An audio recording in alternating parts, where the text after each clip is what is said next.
ಕಾಲೇಜುಗಳಿಗೆ ನೀವೇನ್ ಮಾಡ್ತಿದ್ದೀರಿ? ಇಲ್ಲಿ ಕೂತ್ಕೊಂಡು ಜನರ ಬಗ್ಗೆ ಒಂದು ನಿಮಿಷ ಚರ್ಚೆ ಮಾಡುದಿಲ್ಲ. ಬಹಳಷ್ಟು ಜನರ ಬಗ್ಗೆ ಇದೆ, ಒಂದು ಅಭಿವೃದ್ಧಿಗೆ ಮಾತಾಡಲಿಲ್ಲ, ಜನರ ಕಷ್ಟಗಳೇ ಮಾತಾಡಲಿಲ್ಲ, ದಿನನಿತ್ಯ ಸಮಸ್ಯೆಗಳೇ ಮಾತಾಡಲಿಲ್ಲ.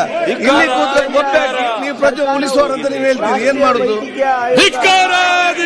ಅಧಿನಿಯಮ 2019 ಕೇಂದ್ರ ಅಧಿನಿಯಮ 30ರ ಅಗತ್ಯ ಅಧ್ಯಕ್ಷರೇ, ಹಿಂದೆ ಕಾಂಗ್ರೆಸ್ ಇದ್ದಾಗ ಸರ್ಕಾರವನ್ನು 1983ರಲ್ಲೂ ಕೂಡ ಆಯೋಗ ರಿಪೋರ್ಟ್ ಕೊಟ್ಟಿದೆ. ಮಾನ್ಯ ಅಧ್ಯಕ್ಷರೇ, ಸಂಬಂಧಿಗಳು ನೀಟ್ ಪರೀಕ್ಷೆಯನ್ನು ಪೋಲಾಗದನ್ನ ತಡಿಬಹುದು, ನೀಟ್ ಪರೀಕ್ಷೆಯ ವ್ಯವಸ್ಥೆಯನ್ನು ರದ್ದುಪಡಿಸಬೇಕೆಂದು ದೇಶದಲ್ಲಿ ಕೇಂದ್ರ ಸರ್ಕಾರ ಒತ್ತಾಯಿಸಿ ಅಧಿಕೃತ ನಿರ್ಣಯ ಈಗ ಸಭೆಯ ಮಧ್ಯಕ್ಕೆ ಹಾಕುತ್ತೇನೆ. ನಿರ್ಣಯದ ಪರವಾಗಿ ಇವರು ಹೌದು ಎಂದು ಸೂಚಿಸಬೇಕು, ನಿರ್ಣಯದ ವಿರುದ್ಧವಾಗಿ ಅವರು ಇಲ್ಲ ಎಂದು ಸೂಚಿಸಬೇಕು. ನಿರ್ಣಯವು ಹೌದು ಪರವಾಗಿದೆ ಎಂದು ಭಾವಿಸುತ್ತೇನೆ.